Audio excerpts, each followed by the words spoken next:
Good morning, Vision. We are in a new month. Yay! I know, right? November, woo!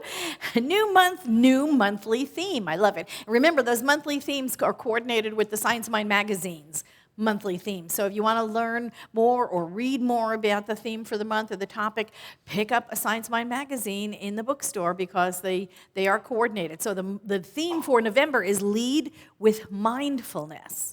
Lead with mindfulness. And so, what does that mean? What are we talking about? Lead with mindfulness. It's really staying in the present, isn't it? Staying in the present moment when with ourselves or with anyone else. It's owning our own emotions, owning our own feelings in our situations. It's taking those purposeful pauses before we respond or react, right, to anyone or to any situation. Remember the gap? We talked about that, I think, several months ago, the gap, God's area of preparation, right? Taking that moment to inhale, exhale, gather our thoughts just so that we can be purposeful and in the moment when responding to someone else. Making meditation part of our daily routine, right? Practicing compassion with ourselves and with others. These are the things that we practice. These are the things that are practiced by mindful leaders, right? This is the way to be in leadership, mindfully in leadership. And here's something to know. We are all leaders, right? We are all leaders in our own lives. We are all leaders in our own lives. So these are things that we are all doing, or we can all do, to be mindful leaders, right? Remember, there are people around you. There are friends, there are relatives, there are people around you, coworkers, looking to you as their inspiration, right? They're looking to you as someone they aspire to be, an improved version of themselves. So no matter who you are a leader in your circle, right? You may not be somebody's boss, or you may not head up a company or run an organization, but you are a leader to someone, right? You are an inspiration to someone. You are looked upon as by someone who wants to become that which you already are. So you really are a leader. So it's incumbent upon all of us to practice mindful leadership. And today's talk is minding our business. Minding our business. Okay, so in the traditional way, right? Mind your own business. That's kind of the way you hear it, right? Mind your own business. Okay, so it can be that. It can be being mindful of our own business. And then it's also remembering or being mindful of whose business we're in when we are in it. Okay? Byron Katie, who is a wonderful, she's a motivational speaker, and she's an author of The Work, if you're familiar with Byron Katie's. Okay, it's a system of inquiry to transform our lives. And she defines 3 kinds of business that we can be in. Ours, someone else's, and God's. Right? 3 kinds of business. There is your business, there is someone else's business, and then there is God's business. And so we know when we're in our own business, really, don't we? We know when we're in our own, making our own decisions, thinking about what we should or should not do next, making plans for the next steps, daydreaming, imagining, visioning, setting our intentions. We know when we're in our own business, right? We're thinking about our lives, our relationships, our jobs, our careers, whatever. And we're making plans or we're setting goals. We know when we're in our own business. And we also know when we're in someone else's. Really, honestly, don't we? You know what they should do, right? You know what they should do. Oh my God, did you hear about Jim Bob? Well, if you didn't, let me tell you. We know when we're in other people's business. Well, let me fill you in. Or, if he would only, then, his life would go better. Or if she was, she would be so cute if she would just, whatever, right? We know when we're in other people's business. We're talking about them. And here's funny. Eleanor Roosevelt said this. She said, great minds discuss ideas. Average minds discuss events. Small minds discuss people. So we know, right? We know when we are kind of in our small-mindedness. And there's a variety of reasons we do it, isn't there? There are a variety of reasons. Illuminita Soviak she listed a whole bunch of reasons why we get into other people's business. But I just wanted to go over some of the biggies, right? We get into other people's business because we know better. That's like the number one, right? We honestly think we are right about somebody else's business, right? Well, we're right and the rest of the world is wrong. If I only ruled the world, things would just run so much smoother, right? And we think we're helping. We think we're helping. Meanwhile, we don't know what is inside their consciousness. We don't know what their life is like and their mind is like and their internal struggles are, but we know better. So that's why we get into other people's business. And Jonathan Huey said, mind your own business. What your neighbor does within the law is none of your concern, accept that behavior is not evil simply because it's different. I love that, right? Just let it be, Okay, the number 2 reason we get involved in other people's business, we have nothing better to do. It's just as easy. We are so bored with our own lives, and yours, frankly, looks so much more interesting. I want to get involved in your business, right? I want to go over there and get involved in someone else's business. And Eric Hoffer said, a man is likely to mind his own business when it's worth minding. Isn't that lovely?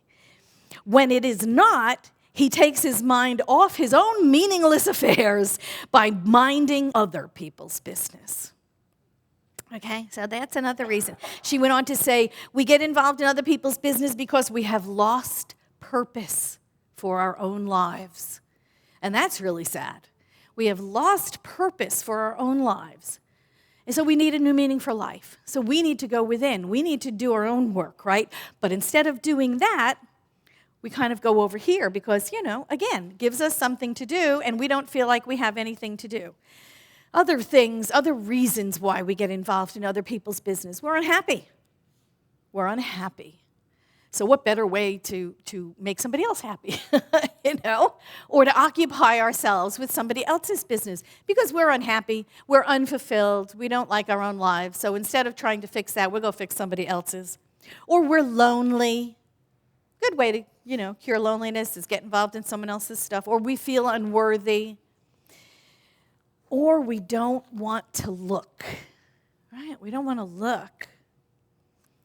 Another reason why we get involved in other people's business, and this is a biggie out in the world, is we're trying to save you. Do you ever try to get, anybody get, saved from somebody? Yeah, they want to save us. They want to save us from whatever they think you need saving from. Whatever that happens to be, abortion, same-sex marriage, whatever it is, you're going to be saved, right, by them. Betty White said, I don't know how people can get so anti-something. Mind your own business, take care of your own affairs, and don't worry about other people so much. Easy, just easy. Stay in your own lane. Keep your eyes on your own paper. All those things we learned when we were children, right? Now, here's another reason we get involved in other people's business, and it's kind of an interesting one. We get involved in other people's business sometimes because we're asking for help. And that's kind of a subtle thing, and you don't think of it that much. But sometimes helping someone else is a way that we are reaching out for healing of our own wounds. And helping and relating to someone else is a roundabout way that we're asking for help with our own, without asking for help. Right? Makes sense? And finally, the reason why we get involved in other people's business is because we're afraid. We're afraid to look at the darkness of our own shadow nature, of our own stuff. And so instead, we look outside, and we decide to help other people, right? We go into other people's challenges. And I think this is the biggest one in many cases. If we had the courage to look into the dark places of our own lives, the basement, right? And do our own shadow work. If we were to shine the light on our own lives and our own behaviors and heal ourselves, this is where the work always needs to be done to begin with, isn't it? This is always where we need to do the work. The only person we really can fix is ourselves, right? It is the only place that change can be made. And it's the only place we can do the work. And it is only now, in the present moment, that the work can be done. Right? So we talked about our business. That's our business. We talked about other people's business. We love getting into other people's business. And then the only other place, according to Byron Katie, that we can find ourselves is in God's business. And that's an interesting place to be. If we are concerned about the weather, or about earthquakes, or about hurricanes, or floods, or asteroids, or meteors passing by the planet, we are in God's business, aren't we? I don't know about you, but anybody that stays up at night worrying about the weather is in God's business. And does it actually change the weather? Oh, come on. It's not going to change that, right? We're in God's business when we're in the weather.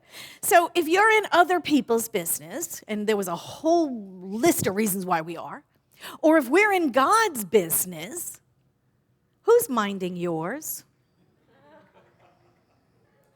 Good question, right? If you're in someone else's business or you're in God's business, who's minding yours? Because if you're not minding your business, if you're off in somebody else's, who's home? Right? Who's home? Edmund Miyabaka said, to be busy minding other people's business is to leave one's personal business unattended to. Unattended to. And if your business is unattended to, whoever or whatever is minding your business may not have your best interests at heart. It's just that simple. It's usually race consciousness, isn't it? It's usually human race consciousness, the prevailing thought that's blowing through, whatever it is. That's what's making your decisions for you. That's what's minding your business. That's what's out picturing in your life, because you're busy over here doing something else with somebody else and not even paying attention to your own life. Human race consciousness, right? You're off solving your coworker's love life, usually around the water cooler. But you're solving your coworker's love life, right? Who's minding your business? Well, human race consciousness is. And what does human race consciousness usually say about love relationships, right? What's blowing through universal subjective mind right now about love relationships? Well, how about Bret Michaels' Love Sucks? How about Roy Orbison crying over you, right? All those. Johnny Cash's Hurt, the Beatles' Yesterday. Phil Collins, I wish it would rain down. Oh, it's like get the Velcro and stick the hand right here. Harry Nilsson, Without You, right? Oh, I can't forget. Please. Think about all of this stuff. And it's all sad, sad love songs. That's what's flowing through human race consciousness about your love life, right? All those sad love songs. That's what's blowing through human race consciousness, informing you what? Love ends badly, right? That's what's happening. And so that's what's minding your business while you're off doing something else with someone else or with God, right? Is that what you want running your business? Human race consciousness, that racial, that human race thought of whatever is popular and whatever is going through, whatever is blowing across. We don't face our own challenges, our own lives. We don't make positive changes when we're off trying to fix other people. when we're off minding other people's businesses. We don't face our own challenges and solve our own challenges when we're getting involved in everybody else's challenge. We become experts at fixing other people, and yet we avoid our own. Right? We avoid our own. Getting involved in other people's business really is a way of avoiding our own lives, addressing those things that we really want addressing, improving those areas we really do want to improve, transforming those areas we really want a transformation in. So the question we have to ask is, what is there to fear over there? What is there to fear that we in the shadow, that we don't want to look at, so we'll go get ourselves involved in someone else's business? So I go back to Byron Katie's work. And she said, you have to ask yourself several questions. You have to ask yourself, why am I in their business? Why am I in their business? Did they ask me for my advice? That's another one, right? Did they ask me for my advice? And I think the Buddha says you have to ask 3 times, and even then, hesitate before you say anything, right? Did they ask me for my advice? And more importantly, she said, can I take the advice I am offering and apply it to my own life? Can I take the advice I'm offering and apply it to my own life? How do I solve the problem, the challenge of my own sense of lack and limitation? Because that's really what it is, isn't it? It's limited thinking when it comes down to our own lives. And we are mirrors for each other all the time, right? We're sending out a frequency. We're sending out a vibration. We're like little radios, right? And we transmit and we receive. So we're sending out frequencies and vibrations all the time. And what we're getting back is we're getting mirror images back for things that we really need to look at, that we've been broadcasting ourselves. So when we get something in our atmosphere, right, about love life, oh, it's time to look at my own, right? Not try to fix theirs, but there's something up there for me to see. We are mirrors for each other. And what we see in other people's lives, we can address in our own. We can apply to our own situations. What is hidden needs the light. And sometimes we get that light by inviting someone else to say it to us, right? You know, when we talk about practitioner training, we talk about deep calling unto deep, right? And deep answering. And isn't that the exchange that you are in when you are with someone else?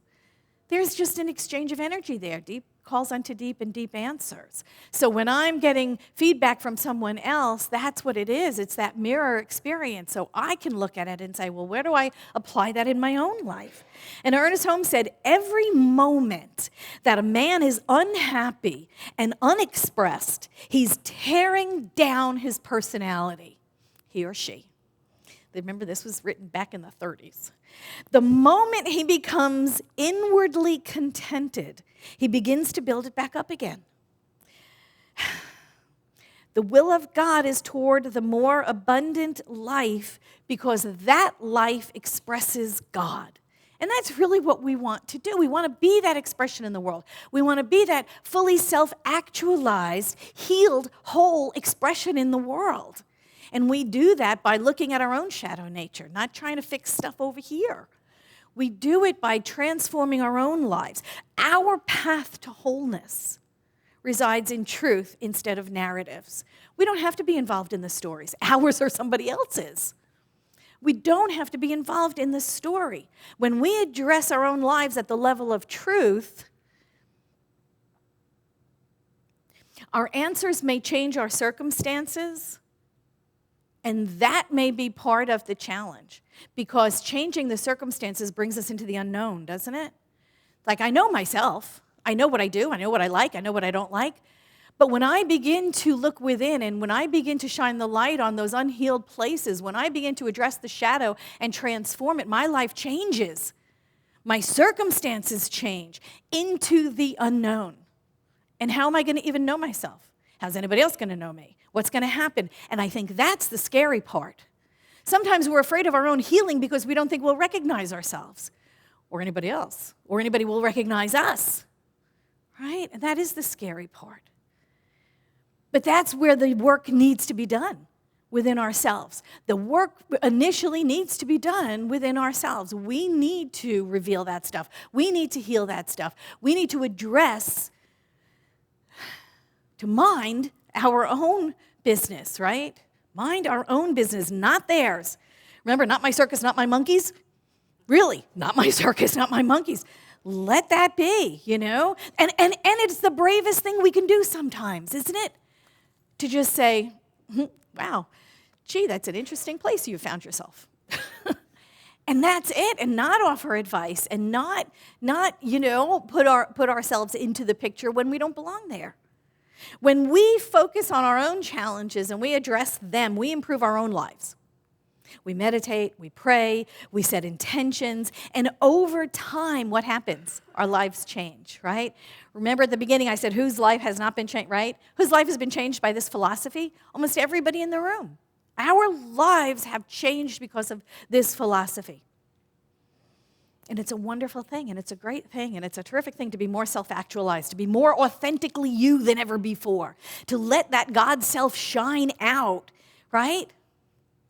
But there you are around the water cooler, and the water cooler is it's a traditional thing, right, at work,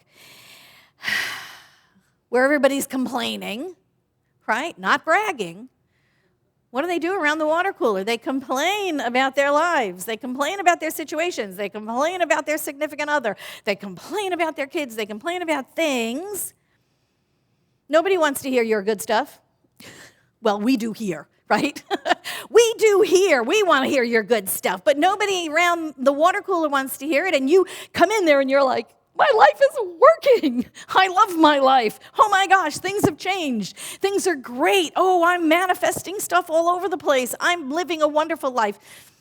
Meanwhile, misery loves company, right? And so you become persona non grata, Oh God, don't talk to her. That's little Susie Sunshine. Because your life is working, because your life is transforming, because you are applying these spiritual principles to your life, and things are changing. You are the light.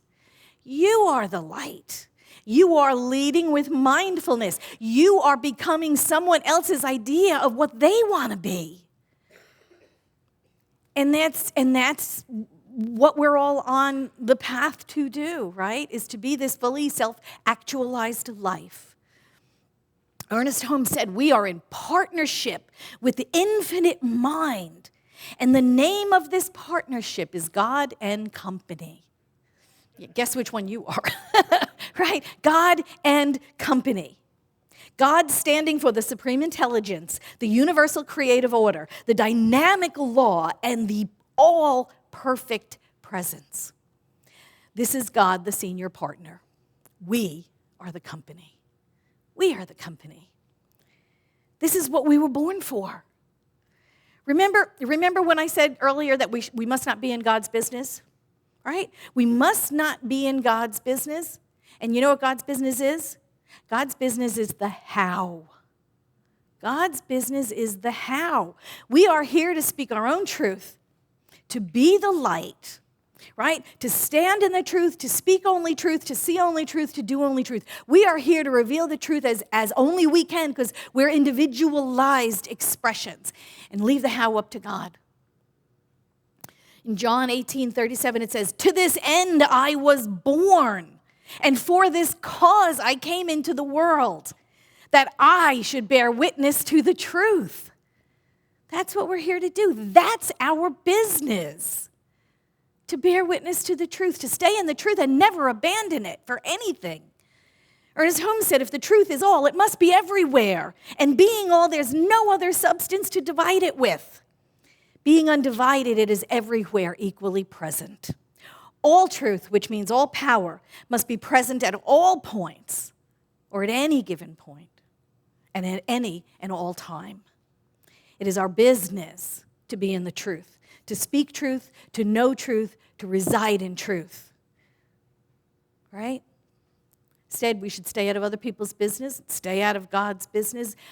But ultimately, we are God's business, really, aren't we? We are God's business. We are part of that God and company, and we are the company, right? And Ernest Holmes said, we are part of that. But it's our job to stay out of the how. Ernest said, when we are certain that things in which we are interested in are constructive, we should go ahead with complete assurance of success. The only power that there is with us. There is no power in the universe opposed to us. We are God and company. That is the only truth that there is. We stay in our truth. Our business is to stay in the truth, to speak the truth, to know only truth for ourselves and for others. Right? And for others. That is minding our business. Thank you so much.